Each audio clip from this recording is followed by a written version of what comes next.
بس ایک نوجوان خاتون رہ گئی جو آپ کے خالہ بھائی سعد کے حصے میں آئی تھی اور وہ اس سے جدا ہونے پر آمادہ نہیں تھی۔ حضور نے اپنی رضائی بہن کو اس موقع پر مزید اونٹ بھیڑیں اور بکریاں نظر کیں اور عزت کے ساتھ رخصت کیا۔ جب یہ وفد رخصت ہو رہا تھا تو آپ نے مالک کا حال چال پوچھا۔ لوگوں نے بتایا کہ وہ طائف میں بنی ثقیف سے جا ملا ہے۔ آپ نے فرمایا کہ اسے پیغام دو کہ اگر وہ مسلمان ہو جائے اور میرے پاس آئے تو میں اس کے اہل خاندان اور اس کے مال و متاع کو اس کے حوالے کر دوں گا، بلکہ 100 اونٹ بھی اسے دوں گا۔ اصل میں حضرت نے نہ تو مالک کے مال و متاع کو مال غنیمت میں شمار کر کے تقسیم کیا تھا اور نہ اس کے بیوی بچوں کو کسی کے حوالے کیا تھا، بلکہ اپنی پھوپھی عاتقہ کی نگرانی میں دے دیا تھا۔ جب مالک کو حضرت کا پیغام ملا تو وہ ایک رات خاموشی سے طائف سے نکلا اور سیدھا لشکر اسلام کی چھاؤنی پہنچا۔ وہاں اس نے قبول اسلام کیا اور حضور کی خدمت میں حاضری دی۔ آپ نے اسے ایک گروہ مسلمین کا سردار بنایا جس میں بنی حوازن کے لوگ اکٹھے تھے۔ اس قبیلے کے لوگ اسلام قبول کرتے چلے جا رہے تھے اور یہ گروہ بڑھتا پھیلتا جا رہا تھا۔ حضور نے اس کے بعد مالک کو ہدایت کی کہ بنی ثقیف سے نمٹو، ان لوگوں کو کسی صورت چین سے مت بیٹھنے دو۔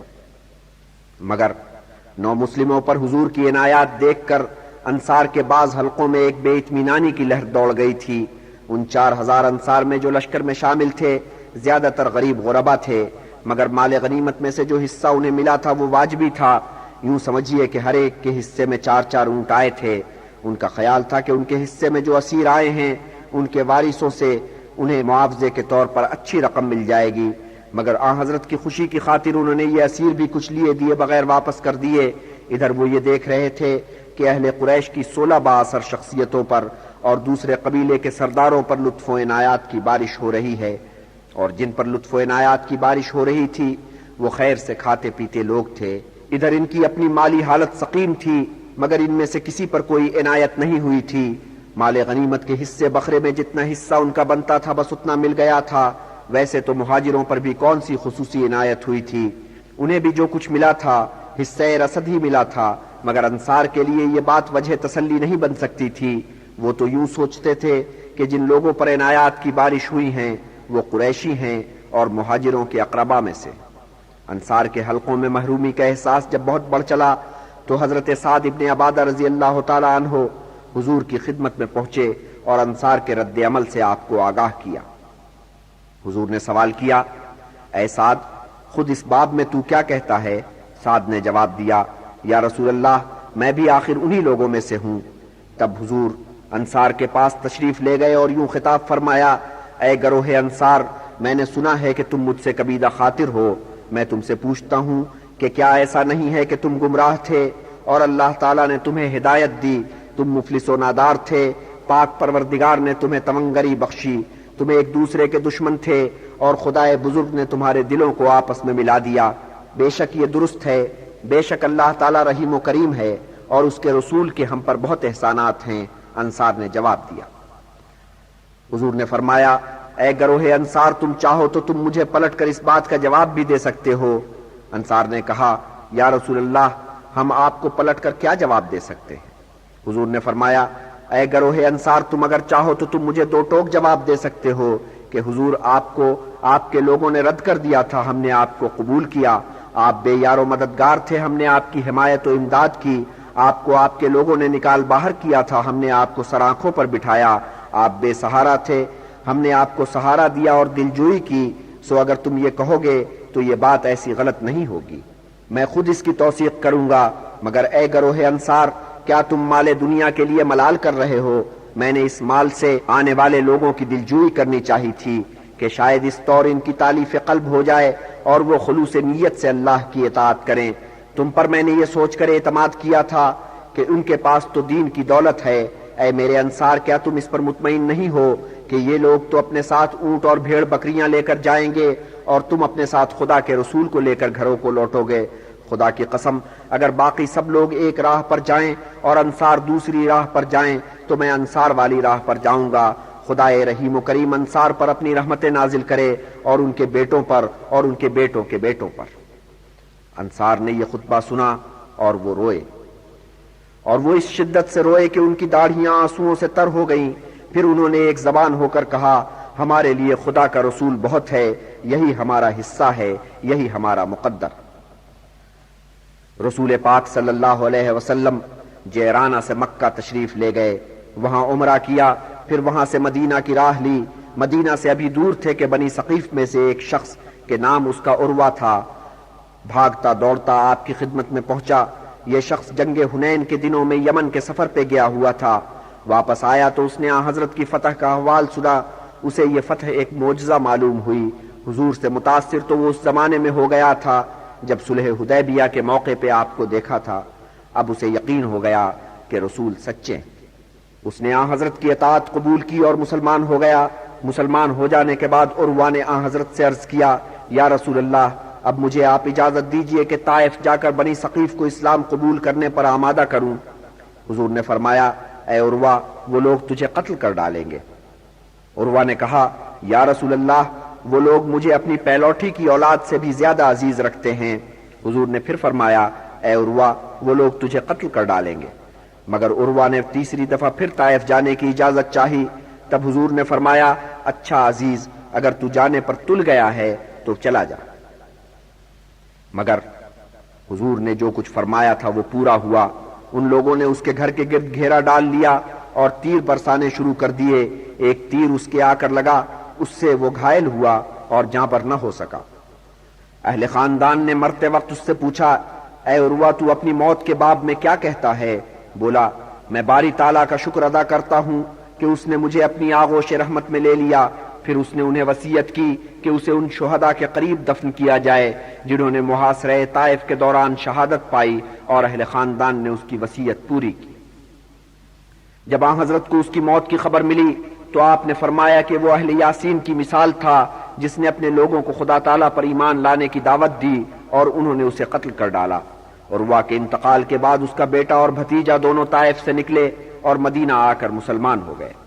مگر عبداللہ ابن رواحہ کی موت اس اعتبار سے اہم تھی کہ وہ صحابی ہونے کے ساتھ ساتھ شاعر بھی تھے، لیکن اس عہد میں بڑے شاعر دو تھے، لبید اور کعب ابن زہیر۔ اگرچہ کعب کے خاندان والے بالعموم مسلمان ہو گئے تھے، مگر کعب کو اسلام سے للہی بغض تھا۔ اس نے حضرت کے خلاف حجویہ نظمیں بھی لکھی تھیں۔ اس وقت کسی کے سمجھائے کا اس پر اثر نہیں ہوا، مگر جب فتح مکہ کے بعد لوگ جوق در جوق مسلمان ہوئے تو اس نے دیکھا کہ اس کے گرد حلقہ تنگ ہوتا جا رہا ہے۔ وہ بھاگم بھاگ مدینہ پہنچا اور اسلام قبول کر لیا۔ پھر دوسرے دن مسجد میں پہنچ کر صبح کی نماز میں جا شریک ہوا۔ نماز کے بعد حضرت کی خدمت میں حاضر ہوا اور کہا، یا رسول اللہ، اگر کعب ابن زہیر مسلمان ہو جائے اور آپ کی خدمت میں حاضر ہو کر اپنے گناہوں سے توبہ کرے اور معافی کا طلبگار ہو تو کیا آپ اسے معاف کر دیں گے؟ حضور نے جواب دیا، بے شک میں اسے معاف کر دوں گا۔ یہ سن کر اس نے کہا، پھر یا رسول اللہ سمجھ لیجئے کہ یہ بندہ آسی ہی کعب ابن زہیر ہے۔ ایک انصار نے یہ سن کر تلوار کھینچ لی اور بولے، یا رسول اللہ، آپ اجازت دیجئے، میں ابھی اس کا سر قلم کرتا ہوں۔ حضور نے فرمایا، نہیں عزیز، اسے کچھ مت کہو، اب پہلے والا کعب ابن زہیر نہیں ہے، اس نے توبہ کر لی۔ اور اب رسول پاک کے گھر میں ایک نئی پیدائش کے آثار تھے۔ حضرت ماریہ پورے دنوں سے تھیں اور بی بی سلمہ جنہوں نے بی بی فاطمہ کی ولادت کے وقت حضرت بی بی خدیجہ کی زچہ گیری کی تھی، اب ایک معمر خاتون تھیں۔ بی بی فاطمہ اب 25ویں برس میں تھیں اور بی بی سلمہ کو اصرار تھا کہ اب بھی زچہ گیری وہی کریں گی۔ سو جب پیدائش کا وقت قریب آیا تو وہ خانہ ماریہ میں منتقل ہو گئیں۔ وہ رات کا مبارک پہر تھا جب رسول اکرم کے گھر میں ولادت ہوئی۔ چاند سا بیٹا پیدا ہوا۔ ادھر جبریل امین آسمانوں سے اتر کر آئے اور رسول پاک کو ابو الابراہیم کہہ کے مخاطب کیا، اور ادھر بی بی سلمہ نے اپنے شوہر ابو رافع کو حضور کی خدمت میں دوڑایا۔ انہوں نے جا کر بیٹے کی پیدائش کی خوشخبری سنائی، اور حضرت صلی اللہ علیہ وسلم نے صبح ہوئے پر اصحاب کو یہ مجدہ سنایا اور ساتھ فرمایا، میں نے بیٹے کا نام اپنے باپ کے نام پر ابراہیم رکھا ہے۔ مدینہ میں اس مبارک پیدائش پر بہت خوشیاں منائی گئیں، اور مدینہ کی بیبیوں کے بیچ ایک نیا مسئلہ کھڑا ہو گیا۔ مسئلہ یہ تھا کہ اس بچے کی رضائی ماں بننے کا شرف کسے حاصل ہوگا۔ مدینے کی کون سی بیوی تھی جس کے دل میں یہ تمنا نہیں جاگی اور جس نے یہ امید نہیں باندھی، مگر قرۂ فال ایک لوہار کی نیک بخت بیوی کے نام نکلا۔ اتفاق سے یہ نیک بخت مدینہ کے اس علاقے میں جہاں حضرت ماریہ کی رہائش تھی ان کے گھر کے قریب ہی رہتی تھی۔ حضور کا اب یہ معمول ٹھہرا کہ روز وہاں تشریف لے جاتے اور نور نظر کا دیدار کرتے۔ رسول پاک صلی اللہ علیہ وسلم نے مکہ سے واپسی کے بعد مدینہ میں 6 ماہ اس طرح بسر کیے کہ یہاں سے کسی سفر کی مہم پہ نہیں نکلے، ہاں چند مہمات کا بندوبست ضرور کیا۔ ایک مہم حضرت علی رضی اللہ تعالی عنہ کی سربراہی میں روانہ کی۔ یہ مہم بنی طے کے خلاف روانہ کی گئی تھی، جن کا علاقہ مدینہ کے شمال مشرق میں واقع تھا۔ اس سے پہلے بھی حضرت علی کو ایک مہم تفویض کی گئی تھی۔ اس مہم کا مقصود یہ تھا کہ منات کے بت خانے کو مسمار کیا جائے۔ یہ بت خانہ بحیرہ احمر کے کنارے پر آباد تھا۔ حضرت علی رضی اللہ تعالی عنہ یہ مہم لے کر گئے اور بت خانے کو ڈھا کر واپس آئے۔ دنیائے عرب میں بڑے بت خانے 3 تھے، لات، منات اور عزا کے بت خانے۔ لات اور عزا کے بت خانے ڈھائے جا چکے تھے، اب بس منات کا بت خانہ کے طائف میں تھا، باقی رہ گیا تھا۔ ادھر بنی طے کے علاقے میں بھی ایک معبد تھا۔ اس قبیلے کے غیر عیسائی افراد اس معبد میں جاتے اور بتوں کی پوجا کرتے تھے۔ حضرت علی کی مہم کا بڑا مقصد یہی تھا کہ اس بت خانے کو بھی ٹھکانے لگا دیا جائے۔ جاننا چاہیے کہ بنی طے وہی قبیلہ ہے جس سے حاتم طائی کو نسبت تھی اور جس کا وہ سردار تھا۔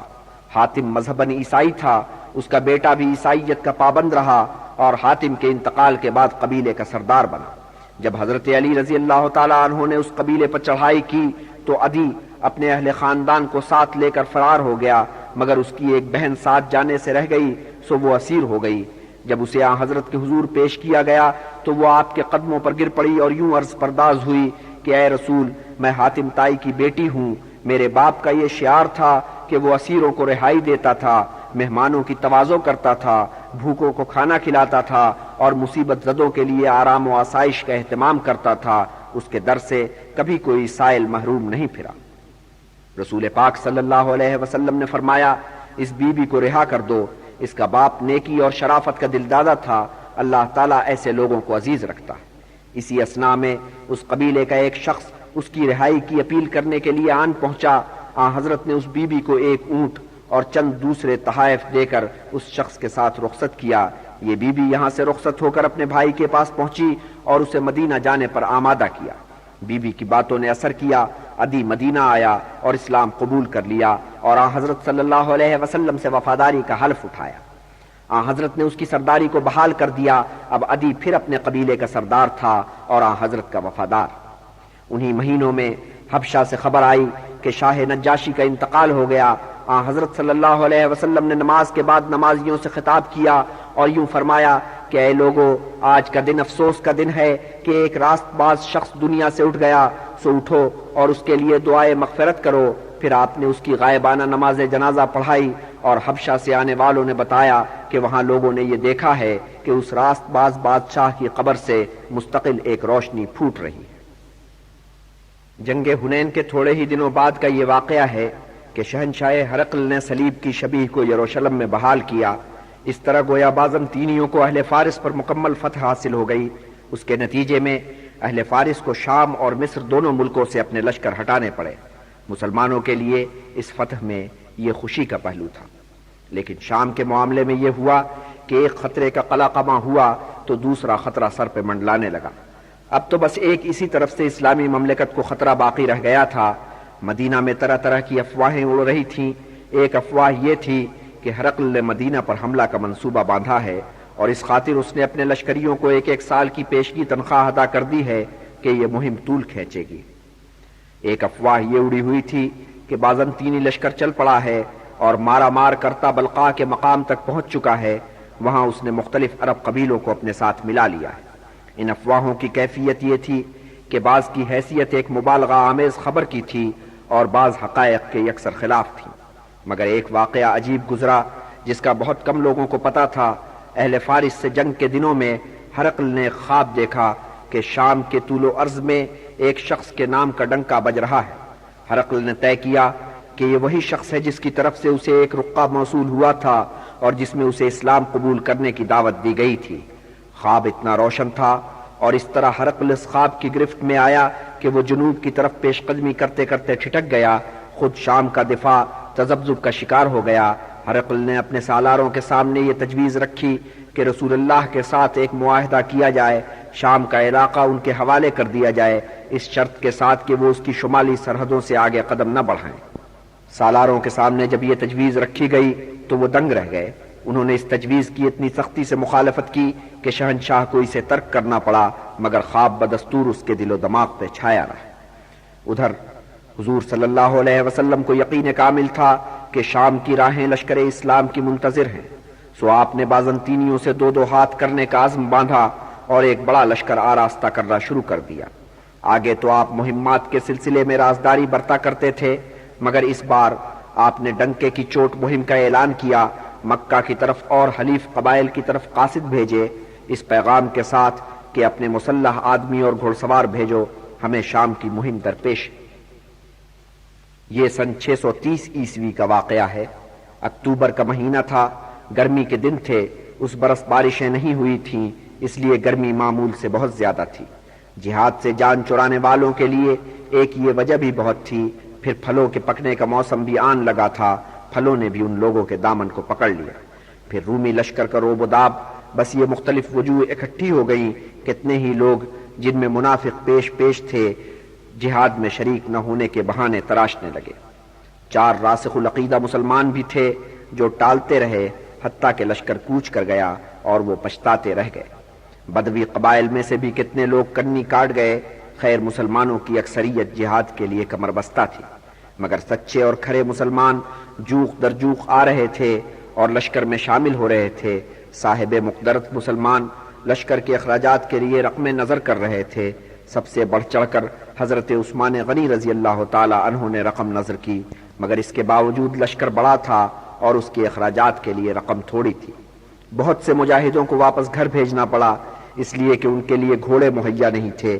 ان کا دل ٹوٹ گیا اور آنکھوں میں آنسو بھر آئے۔ یہ 30,000 کا لشکر تھا، ان میں 10,000 گھوڑ سوار تھے۔ اس لشکر نے شہر سے باہر چھاونی چھائی ہوئی تھی۔ حضرت ابو بکر رضی اللہ تعالی عنہ اس کے نگراں تھے۔ جب لشکر کیل کانٹے سے لیس ہو گیا اور ساری تیاریاں مکمل ہو گئیں، تب رسول مقبول نے اس لشکر کی کمان سنبھالی اور کوچ شروع ہوا۔ حضور نے حضرت علی کو ہدایت کی تھی کہ تم مدینے میں رہنا اور میری عدم موجودگی میں خاندان رسالت کی دیکھ بھال کرنا۔ منافقوں کو ایک موقع ہاتھ آیا، انہوں نے بے پر کی اڑائی کہ اصل میں علی رسول اللہ کے لیے بار بن گئے ہیں، اس مہم میں حضرت نے ان سے جان چھڑا لی ہے۔ جب یہ باتیں حضرت علی کے کانوں تک پہنچی تو وہ بہت آزردہ ہوئے۔ پھر انہیں ایسا تاؤ آیا کہ جھٹ پٹ زرہ پہنی، ہتھیار سجائے اور گھوڑے پر بیٹھ کر حضور کی خدمت میں جا پہنچے۔ حضرت کے گوش گزار کیا کہ لوگ کیا چیمگوئیاں کر رہے ہیں، استدعا کی کہ مجھے بھی ہمراہ لے چلیے۔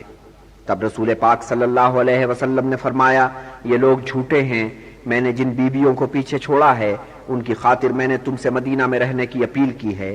اے علی، تم مجھ سے ویسی ہی نسبت رکھتے ہو جیسی نسبت موسیٰ سے ہارون کو تھی، بس اتنا فرق ہے کہ یہاں میرے بعد نبوت کا باب بند ہو چکا ہے۔ حضرت علی نے قول رسول سنا اور بہت سعادت مندی کے ساتھ واپس مدینہ چلے گئے۔ کوچ کے دوران ایک دفعہ ایسا ہوا کہ صبح ہو چکی تھی اور حضور نے ابھی وضو بھی نہیں کیا تھا۔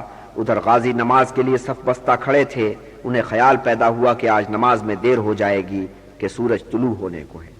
یہ سوچ کر آخر انہوں نے طے کیا کہ حضرت عبد الرحمن ابن عوف رضی اللہ تعالی عنہ امامت کریں۔ حضرت عبد الرحمن ابن عوف امامت کے لیے کھڑے ہوئے اور نماز شروع ہو گئی۔ ابھی ایک رکعت ہوئی تھی کہ حضور تشریف لے آئے۔ حضرت عبد الرحمن نے اچانک امامت کا مقام آپ کے لیے چھوڑنا چاہا، مگر حضرت نے اشارے سے کہا اپنی جگہ قائم رہو۔ پھر آپ نمازیوں کی صف میں شامل ہو کر عبد الرحمن ابن عوف کے پیچھے نماز پڑھنے لگے۔ جب نماز ختم ہوئی تو جو ایک رکعت آپ سے چھوٹ گئی تھی وہ آپ نے پوری کی۔ پھر فرمایا، اے لوگوں، تم نے صحیح کیا کہ عبد الرحمن ابن عوف کو امام بنا لیا، کہ اس طرح مجھے ان کی امامت میں نماز پڑھنے کا موقع ملا، اور پیغمبر کو اس وقت تک موت نہیں آتی جب تک اسے اپنی قوم میں سے کسی نیک بندے کی امامت میں نماز پڑھنے کا موقع میسر نہ آئے۔ لشکر اسلام رواں دواں تھا، قیامت کی گرمی تھی اور کوچ جاری تھا۔ مدینہ بہت پیچھے رہ گیا تھا، یروشلم ابھی دور تھا، اتنی ہی دور جتنی دور یہاں سے مدینہ تھا۔ اور آپ نے فرمایا، اے نمازیو، کل انشاءاللہ تم چشمہ تبوک کے کنارے پہنچو گے، مگر اس وقت پہنچو گے جب سورج چڑھ چکا ہوگا اور دھوپ تیز ہوگی۔ مگر جان لو اور سمجھ لو کہ چشمے پر پہلے پہنچ جانے والے عجلت مت برتے، میرے وہاں پہنچنے سے پہلے کوئی پانی پینے کی کوشش نہ کرے۔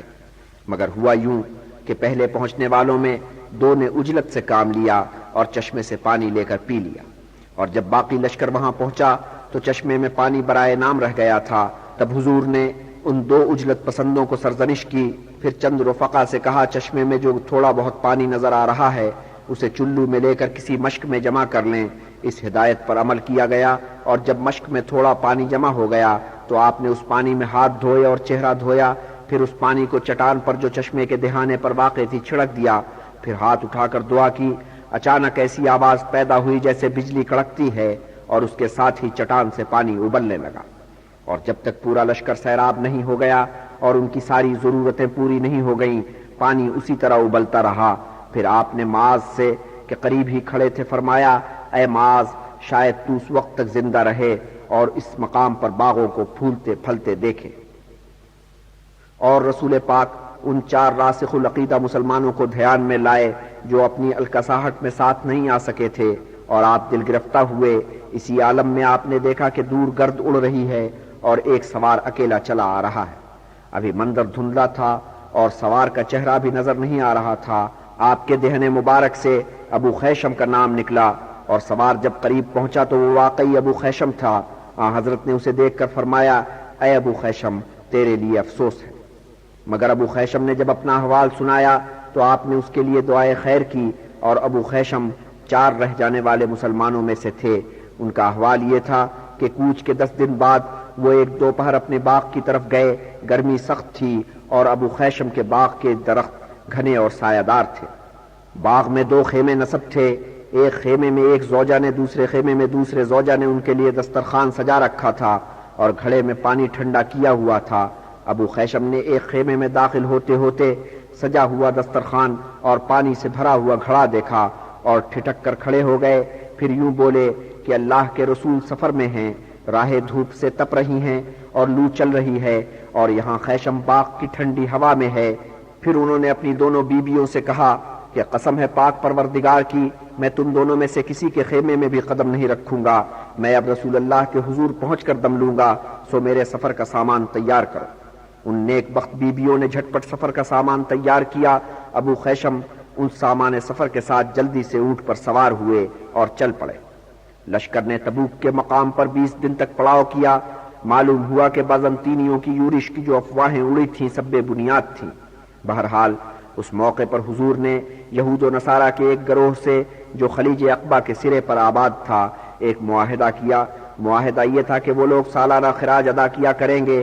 اس کے بدلے میں انہیں یہ ضمانت دی گئی تھی کہ مملکت اسلامیہ کی طرف سے ان کے خلاف کوئی جارحانہ کارروائی نہیں ہوگی۔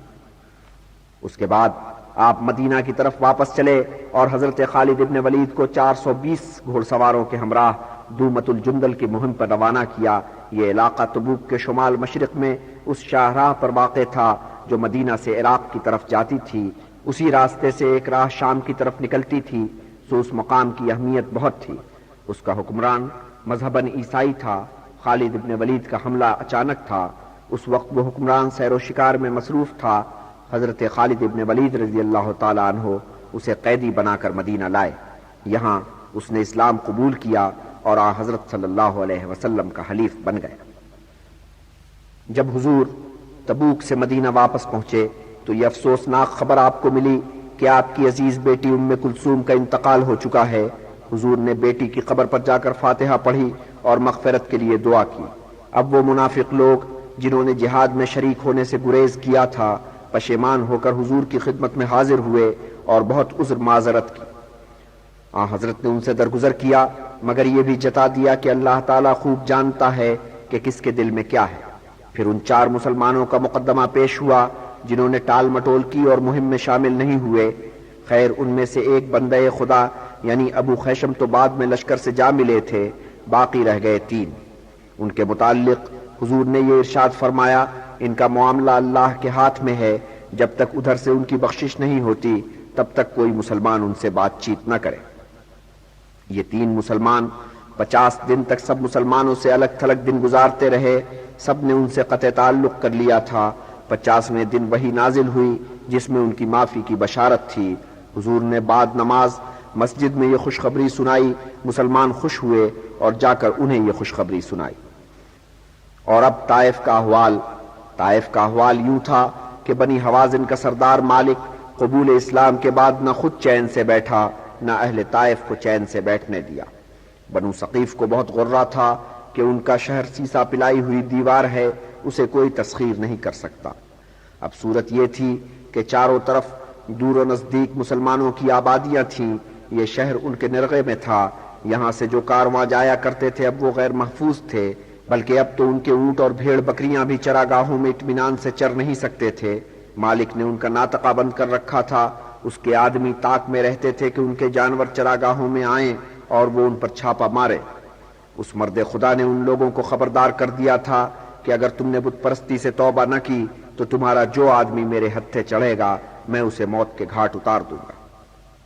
آخر بنی ثقیف نے گھٹنے ٹیک دیے، ان کا ایک وفد حضور کی خدمت میں پہنچا، گزارش کی کہ ہم اسلام قبول کرنے کے لیے تیار ہیں، ہمیں یہ ضمانت دی جائے کہ اس کے بعد ہمارے لوگوں، ہمارے جانوروں اور ہماری جائیدادوں کو کوئی نقصان نہیں پہنچایا جائے گا۔ حضور رمضان کے اوائل میں تبوک سے واپس آئے تھے، رمضان ہی کے مہینے میں طائف سے یہ وفدان پہنچا، ان کی خاطر تواضع کی گئی، مسجد الحرام کے قریب ہی ان کے لیے ایک خیمہ نصب کیا گیا، جان و مال کے تحفظ کی جو ضمانت انہوں نے مانگی تھی وہ تو بلا تکلف دے دی گئی، وہ ضمانت انہیں ملنی ہی تھی، کیونکہ یہ طے چلا آتا تھا کہ جو لوگ مسلمان ہو جائیں گے ان کا تحفظ مملکت اسلامیہ پر لازم ٹھہرے گا۔ لیکن وفد نے کچھ اور شرطیں بھی پیش کی۔ ایک شرط انہوں نے یہ پیش کی کہ لات کے بت کو 3 سال تک کوئی نقصان نہ پہنچایا جائے۔ حضور نے یہ شرط ماننے سے انکار کر دیا۔ انہوں نے شرط کو نرم کیا اور میعاد کو 2 سال کر دیا، پھر 1 سال پر آ گئے اور آخر میں 1 مہینے کی مہلت مانگی، مگر آن حضرت نے لات کے سلسلے میں کوئی بھی رعایت دینے سے صاف انکار کیا۔ آخر انہوں نے یہ گزارش کی کہ ہمیں اپنے ہاتھوں سے لات کو مسمار کرنے پر مجبور نہ کیا جائے۔ حضور نے ان کی اس درخواست کو قبول کر لیا۔ انہوں نے 5 وقتہ نماز سے استثناء کی بھی درخواست کی تھی، وہ منظور نہیں کی گئی۔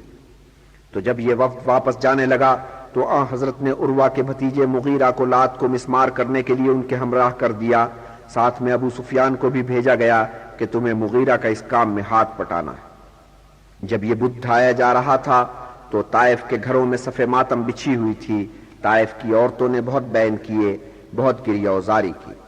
طائف کے گھٹنے ٹیکنے پر 2 شخصوں نے بہت ماتم کیا، اور یہ دونوں شخص نہ تو طائف کے باشندے تھے نہ لات کے پرستار تھے۔ ان میں ایک تو حنظلہ کا باپ ابو عامر تھا اور دوسرا حضرت امیر حمزہ کا قاتل وحشی تھا۔ جب آن حضرت مکہ میں داخل ہوئے تھے تو یہ دونوں بھاگ کھڑے ہوئے تھے اور یہ سوچ کر طائف میں پناہ لی تھی کہ اس شہر کا مسلمان کچھ نہیں بگاڑ سکیں گے۔ اب ابو عامر تو بھاگ کر شام کی طرف نکل گیا، وحشی اس حیث بحث میں تھا کہ کیا کرے کیا نہ کرے۔ بنی ثقیف کے ایک شخص نے اسے یہ سجھائی کہ سیدھے سباؤ مسلمان ہو جا، جو مسلمان ہو جاتا ہے اسے پھر رسول اللہ کچھ نہیں کہتے۔ وحشی سیدھا مدینہ پہنچا اور آن حضرت کے حضور جا کر کلمہ پڑھ لیا۔ ایک مسلمان نے اسے پہچانا اور دہائی دی کہ یا رسول اللہ یہ وحشی ہے۔ آن حضرت نے ارشاد فرمایا، ہوا کرے ہزاروں کافروں کے قتل کے مقابلے میں ایک شخص کا مسلمان ہو جانا میرے نزدیک زیادہ پسندیدہ بات ہے۔ مگر پھر آن حضرت کی نظریں اس شخص کے سیاہ چہرے پہ جم گئیں۔ اے شخص، کیا تو سچ مچ وحشی ہے؟ حضور نے پوچھا۔ ہاں یا رسول اللہ، وحشی نے جواب دیا۔ پھر بیٹھ اور بیان کر کے تو نے کیوں میرے چچا حمزہ کو ہلاک کیا؟ حضور نے پوچھا۔ وحشی مؤدب ہو بیٹھا اور پورا واقعہ بیان کیا، اور جب وہ بیان کر چکا تو آن حضرت نے تامل کیا، پھر ارشاد فرمایا، افسوس ہے اے وحشی، میرے سامنے سے دور ہو جا اور پھر کبھی مجھے اپنی صورت مت دکھانا۔ اب ابن ابی کا احوال سنو کہ ابو عامر کا چچیرا بھائی تھا۔ تبوک کے بعد وہ شخص بیمار پڑ گیا اور ایسا بیمار پڑا کہ بستر سے نہیں اٹھا۔ آخری وقت میں اس پر کیا عالم تھا اس بارے میں مختلف روایات ہیں۔ ایک روایت یہ کہتی ہے کہ رسول پاک جب اس کی عیادت کے لیے گئے تو آپ نے یہ دیکھا کہ موت کے خیال نے اس کے اندر ایک تبدیلی پیدا کر دی۔ اس نے حضرت سے التجا کی کہ آپ اپنے لباس میں سے کچھ کپڑا عنایت کیجئے کہ میں اس میں کفنایا جاؤں اور آپ میرے جنازے کے ساتھ قبر تک جائیے۔ حضور نے اس کی اس خواہش کو منظور کیا۔ اس نے پھر التجا کی، یا رسول اللہ، میں یہ امید رکھتا ہوں کہ آپ میرے حق میں دعائے خیر کریں گے اور میرے گناہوں کی بخشش کے لیے خدا سے دعا کریں گے۔ یہ روایت اختلافی ہے، مگر اس سے کسی نے اختلاف نہیں کیا کہ آن حضرت نے اس کی نماز جنازہ پڑھائی اور تدفین کے بعد اس کے لیے دعائے مغفرت کی۔ ایک روایت کے مطابق حضرت عمر نے اس وقت جب آپ نماز جنازہ پڑھانے کے لیے کھڑے ہوئے آپ کو ٹوکا تھا اور آپ نے جواب میں ارشاد فرمایا کہ اے عمر تم بھی میرے پیچھے کھڑے ہو جاؤ۔ یہ ہجرت کا 9واں برس تھا اور اس برس کو وفود کا برس کہنا چاہیے۔ بنی ثقیف کا وفد بارش کا پہلا قطرہ تھا، پھر تو وفدوں کا تاتا بن گیا۔ کہاں کہاں سے وفد آئے، خیر سگالی کے پیغامات لائے، قبول اسلام کے سندیسے آئے۔ کچھ وفد یمن کے مختلف علاقوں سے آئے، ہمیری شہزادوں کی طرف سے بھی 4 رقے موصول ہوئے۔ انہوں نے اعلان کیا تھا کہ ہم نے بت پرستی سے توبہ کی اور اسلام قبول کیا